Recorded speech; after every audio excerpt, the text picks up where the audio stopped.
all started after completion of my graduation and when I worked for a couple of years.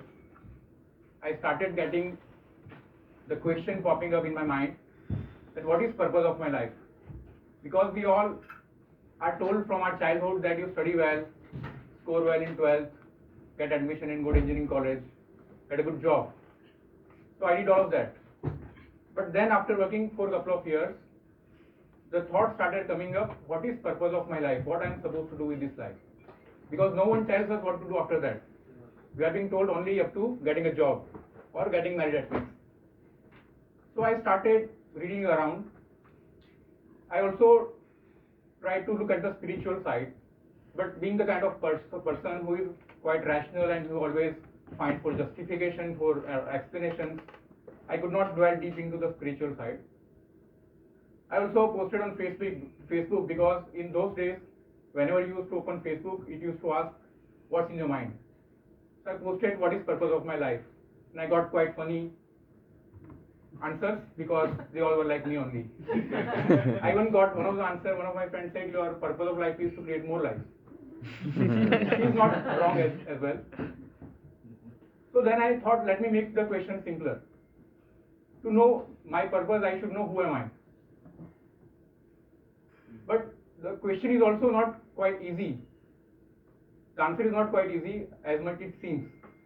But after reading a series of books from Yuval Harari, who is one of the prominent historians or intellectual person of our times, the answer became very clear in my mind. I understood very clearly that I am nothing but an animal. Oh, not this one. I am a Homo sapiens. Because no matter how well I dress, how well I groom my beard, end of the day, I am just that Homo sapiens. Because if you see the digitalization or the industrial revolution, it's just a minor part of our whole journey to the species. We have been here since million years, and one interesting fact is at one point of time there were 4 to 5 different species of humans present on the planet at the same time. But some or the other way, the other species got extinct, and only we survived to this level. So the point is only that I am a Homo sapiens, and let's try to brainstorm and think that what could be the purpose of life of this gentleman, maybe some 5,000 years back. Let's think, what could be the purpose of life of this Homo sapiens? Survival. Okay. One thing could be the survival. Then? Soman. Aman? Survival. Feeding. Food security. Right.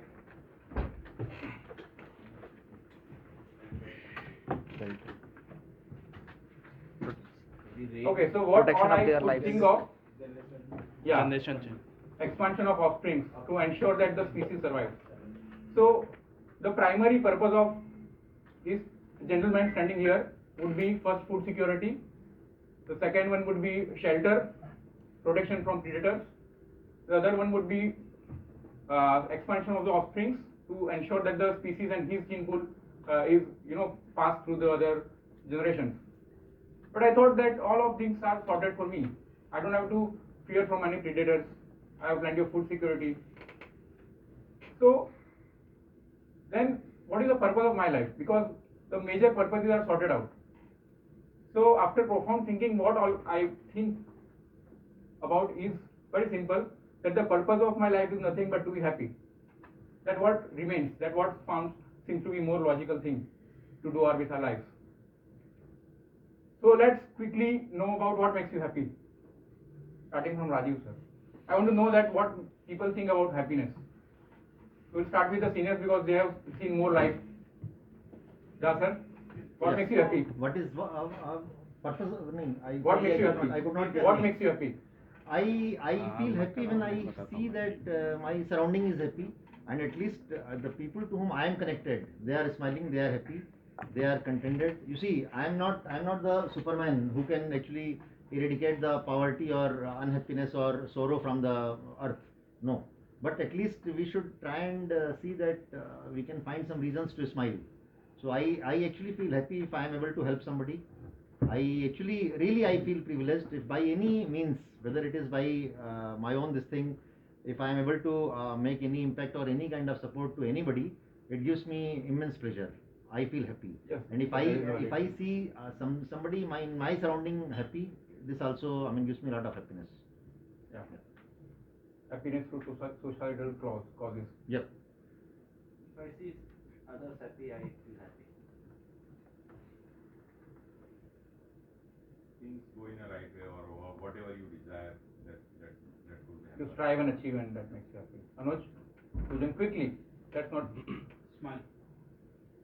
smile gives you happiness. Making people smile. लड़कों की लड़कियों की. Anyone's fun. Sujan, A get together with the connected people. Whatever the Social. purpose is. yeah. Spending time with family, friends, always happy. Hey, what makes you happy? Whenever I get the results as per my desires. Yeah, like Ashok sir said, you achieve something and you get it. Not You strive. achievement, but small things. Because whenever I expect this, Things go in your way. yeah. Quickly. Family. Family. Achieving small targets. Outdoor sports or indoor games. And family. Things aligned to my desire. Okay. Surprisingly, no one thinks that money makes them happy. Is it right? Yeah. Then meet family, relatives and friends. Social. Helping needies. Yes, small thing you make me pleasure. That's Family. Spending time with family. spending time with family and friends. Okay. Listening to poems. Okay. Getting appreciation from the person whom I look up to. Okay. Supporting others, helping Helping others. Spending time with family. To stay with family and friends and do nothing. That's also a good thing. When I see people find happiness in small things, then I feel also happy. Mm-hmm. Joel? ऐसे ही आ रहा है. Credit to my account. Salary credit. After Salary spending credit. 25 lakhs, you have not figured out what makes you happy. Salary credit to my account. 10 second. Okay, think over. Spending time with family, playing sports, and visiting temples. Okay. Okay. So our mind constantly tells us what will make us happy. We have different ideas about happiness. We have different perceptions about happiness. But what if our mind is lying to us? What if it is actually taking us away from the happiness? So I figured out the purpose of my life. But then I thought, let me look at the scientific evidences or scientific studies which suggest that this will give me happiness, so that my path is defined and accurate, rather than just following blindly what my mind says. So let me figure out that way. So what we'll do is, I'll show you some of the scientific researches done on the subject, and that will change your perception about the happiness. So one of the study was done that what is the portion of your happiness defined. So 50% of your happiness is defined by your genetics. So if you must be finding some people who are always happy. Like I personally find Rakesh a happy guy. He's genetically blessed. He's always happy. Otherwise, some people are gloomy even in good situations. So 50% of your happiness is genetically defined. ये but इसमें थोड़ा सा एक view है प्रियांक कि happy होना और happy दिखना मेरे ख्याल से ये भी थोड़ी सी अलग अलग डायमेंशन है. People who are having a responsibility not to appear happy, they are compelled to pretend that they are under pressure. एक वो भी सिचुएशन आती है ना. मैं बहुत खुश हूँ बट मुझे मालूम है कि अगर मैं खुश रहूंगा तो ये मुझे अन्यथा लेंगे, तो मैं जबरदस्ती अपना चेहरा लंबा करके ऐसे बैठ जाऊँ. तो वेरी रेयर सिचुएशन में ऐसा होगा. नहीं यार, मेरे ख्याल से ना at least in the offices it is very very common. Very common, it is not I have a different view. अंदर की बात तो सर You होती can- नहीं ना, अंदर की बात. हाँ मतलब You can pretend for a smaller period, but you cannot pretend. we don't want people to know that we are happy. We always pretend that we are under pressure, we are in serious trauma, and we are under very pathetic situation and this and that, in a very bad mood. But if you pretend something for a longer period, you tend to be that. वही इसीलिए तो हो जाते हैं ऐसे. लंबा मुंह करके बैठते हैं वो 3 महीने तक, चौथे महीने उनका मुंह अपने आप लंबा हो जाता है. फिर वो कभी खुश रह ही नहीं सकते हैं. Could be. So 50% is genetical, The 10% is circumstance basis. So this 10% covers everything: your PMS increment, your relationship with your spouse, your financials. So what are the major things that we think that this will make me happy? If I achieve that, I'll be happy. If I do this, I'll be happy. This is only 10%. The 40% is your inner state of mind. Now this is something you can work out. You can have positive thinking. You can read good books. You can you can increase your intellectual level, and you can work out on this 40% so that this input has no major impact. Don't you think these both are dependent on each other? This is input, this is processor. So if you upgrade your processor from i3 to i7, you get better result out of this input. This input is beyond our control. We have no control over these circumstances. But so this is input, and this is how we process the input. So if we can process the same input, two different will process the same input different way, because their state of mind is different. So if we enhance our state of mind, and if we align things, so we can control this 40%. So that is what is in our hands, right? The next thing is there is a concept called happiness set point. So as I said that our 50% happiness is defined through genetics. So everyone has a happiness set point. It's like an air conditioning temperature. Some ACs are set at 21 degrees, some ACs are set at 28 degrees. So whenever any good or bad thing happens to you, there is a spike, but ultimately after some period of time you tend to be at your happiness set point. Say for example, whenever you met with an accident and you lost one of your limbs, you be sad. But after a certain point of time, there is no impact, and you will be again reaching to your set point. When you get a good promotion or good hike, you will be happy for a certain point of time. But after a certain time, you will be back to your happiness set point. So that is how our life moves. But the set point matters. The set point can be increased through enhance of your internal thought process, or it is genetically defined. There is another concept of hedonic adaptation. So our species is quite an adaptive. That is why we have survived so long years. But there is a disadvantage of this adaptation, because whenever anything good happens, we quickly get used to it. Suppose if I got a promotion or if I got a good pay hike, I'll get used to that in a couple of days or a couple of weeks at least. And then that will be normal for me. Then again I'll try for something new. So this is like a treadmill. You desire something, you work for it, you obtain it, you enjoy it for some time, and then you get used to it. Then this doesn't give fun. It no longer is a fun for you. And then you desire more, and then that's how your life moves. So if you are conscious about this theory, you will know that you don't push yourself much into the desire part.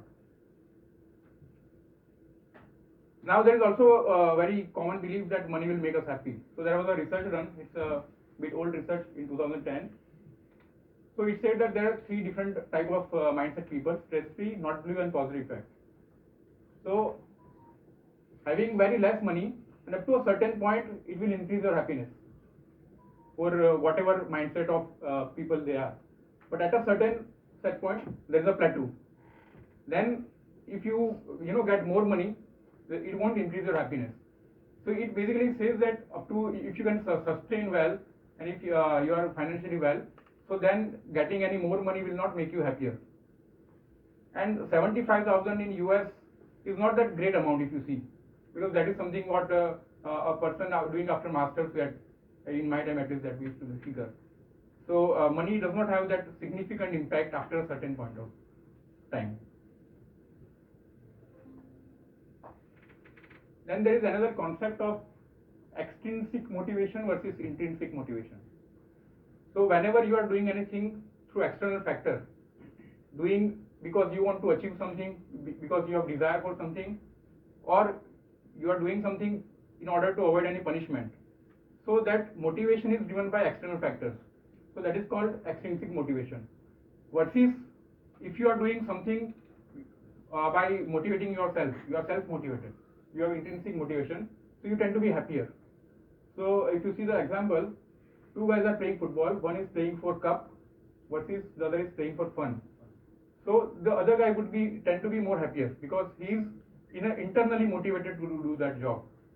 The same applies with our day-to-day work as well. If you are internally motivated, if you are internally, aligned to do the job, you tend to be happier than, you are working it for other result or something. Now, which is one of the world's most reputed universities? One of the Harvard. Okay. So Harvard also did very long study on happiness. They have been researching on since 1938.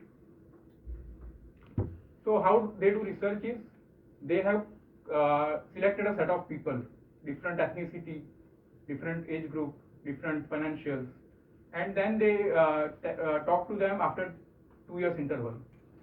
So when some of the subjects were child, then they grew old, they died, and still the new subjects, and they have been researching on the subject quite a lot. And the simple result of the study came out that the happiness is not because of financials, is not because of your position or power. The thing that makes you happy is your positive social relationships. So this may be with your community, maybe with your spouse, parents. The only thing that makes you happy is your good social relationship. So there is also one thing that came into my mind, that we always tend to save money for our next generation because we think that will make them happy. But rather than what we should try to do is, we should make them more sociable. We should engage ourselves to teach them social skills, to engage with new people. That is the real good thing that we can give to the next generation.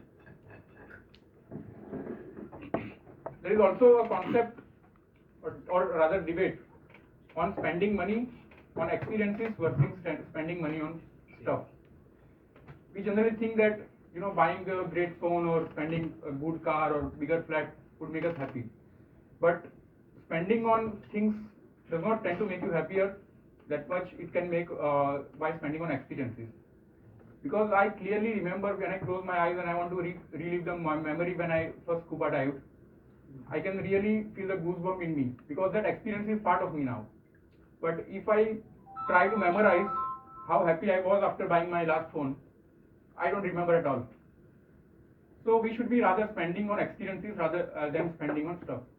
That because experience becomes part of you, it enhances you, and it also strengthens your social bonding. Experience such as taking guitar lessons, learning new things, going on a romantic dinner, things like that. So with this, we'll watch a small clip from a movie, Happy. So this documentary movie is there on Netflix. I suggest everyone to watch it.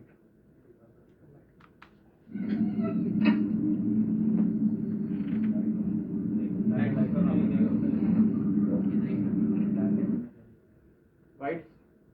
How to turn वहाँ off? से monitor, अरे iPad से होता है ना। अरे चलो ठीक है, अब इस पर डिस्कशन करने करो। ठीक है, हैप्पीनेस ठीक हो है। गई फिर तो। Let us try to see the action. ये मेरे ख्याल से जिंदगी में पहला इनिशिएटिव किया सर ने लाइट बंद करने का।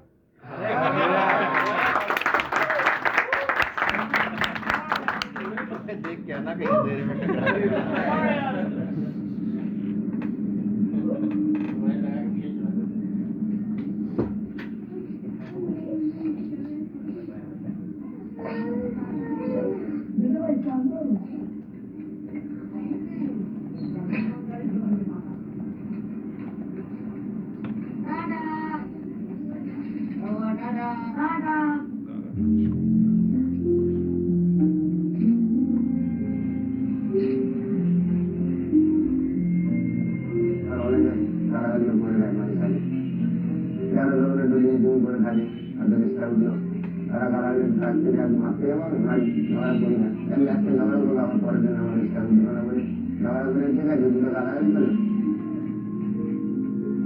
Would it surprise you to know that in a recent survey, this rickshaw driver, Manoj Singh, was found to be as happy as the average American?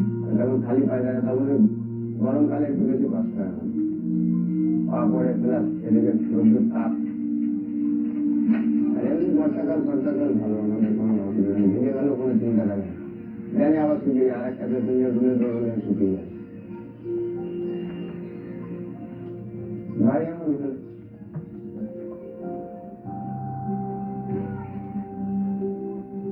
বাড়িতে ভালো লাগে, একদিন দিয়ে এদিকে ফাঁকা হাওয়াও আছে, বর্ষাকালে একটু কষ্ট করে ঝাপটা ঝুপি চারিদিক দিয়ে মানে তখন অসুবিধা না, এমনি প্লাস্টিক উপরে আছে, তার সাইডে প্লাস্টিক দেওয়া, প্লাসের দিকে জানলা আছে, ওই জানলাতে হাওয়া ভালোই আছে, ভালোই থাকি, খারাপ কিছু। সকালবেলা কেউ যখন ওরা বসে থাকে ওই চার দোকানের সামনেই, ওরা যখন ওরা তাকায় রাস্তার দিকে বাবাই আসবে বাবাই আসবে, তখন ওদেরও মন ভালো লাগে, প্লাস আমাকে যখন বাবা বলে ডাকে আমার মনটা আরো খুব খুশি হয় আর কি। ওই বাচ্চা কাচ্চা যখন ওই গরিব বলতে গেলে যে বাচ্চা কাচ্চা মুখ দেখে তখন আমার মুখটা এত উঁচু হয়ে যায় যে আমার মতন কেউ বড় লোক নেই। তাতে মন রাখতে থাকছি কিন্তু খুব আনন্দ আছে না, কারোর সাথে ঝগড়া ঝাঁটি নেই, কারোর সাথে মিলে রয়েছে, আমরা আমাদের খুব আনন্দ আছে। আমরা সবাই বন্ধু।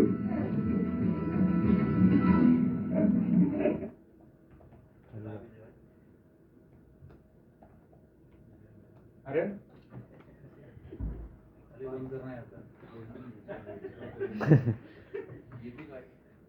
Great, thanks. ये happiness है.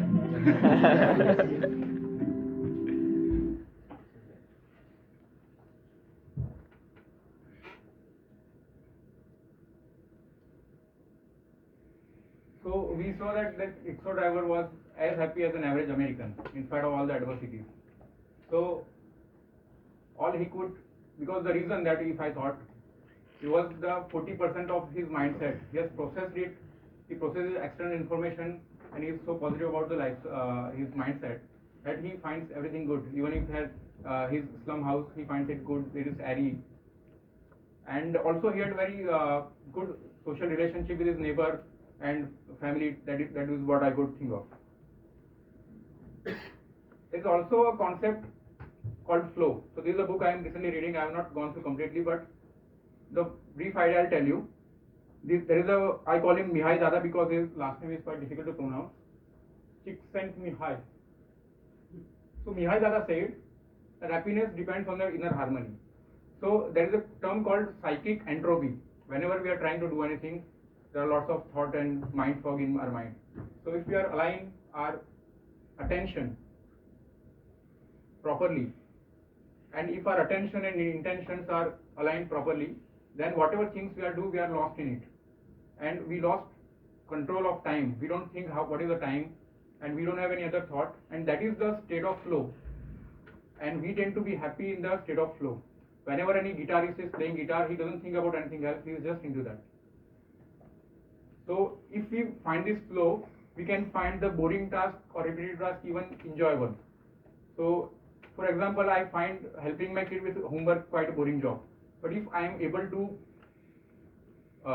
align myself to that, if I find that I am building his future, whatever, I have to condition my mind the same way. And if I am giving my full attention during that period of time, I may go in the state of flow, and that will make me happy. There are some other points towards the end of the presentation which are based on research will make us happy. One thing is gratitude. So the people who are gratitude towards the society or towards the other things, and also it's not only about feeling gratitude. Expressing gratitude will also make you even more happier. So feeling gratitude and expressing gratitude will make you happy. Other thing is exercise. So whoever does exercise can feel the difference that even if you miss the exercise couple of days and then you do it, you feel the energy in your life. So that will also make you happy, because some happy hormones tend to be released when you are working out. In sedentary lifestyle, they are suppressed. Positive relationship, we already said. The main crux of happiness depends on your relationship with your family and your community. And mindfulness. So mindfulness is also interlinked with the flow of Mihai Dada's concept. That if you are mindful and you are totally involved into something, you are in present only, so that will make you happier. Some other thing is being optimist about future, helping others, as Jasser and many others said. Spirituality is also at good connection with happiness. The religious and spiritual people tend to be happier than the atheists. And deeply committed to lifelong goals. If you have any lifelong goals and you are committed to that, so you tend to be in a state of flow. So that will make you happier. So with this, we learned about what is happiness and how to achieve that briefly. So you can have some Manthan or discussion if you want, you can have with me, because it's subject of my life. So we can have a more discussion on that. So फिर चलो खुश रहो. Thanks.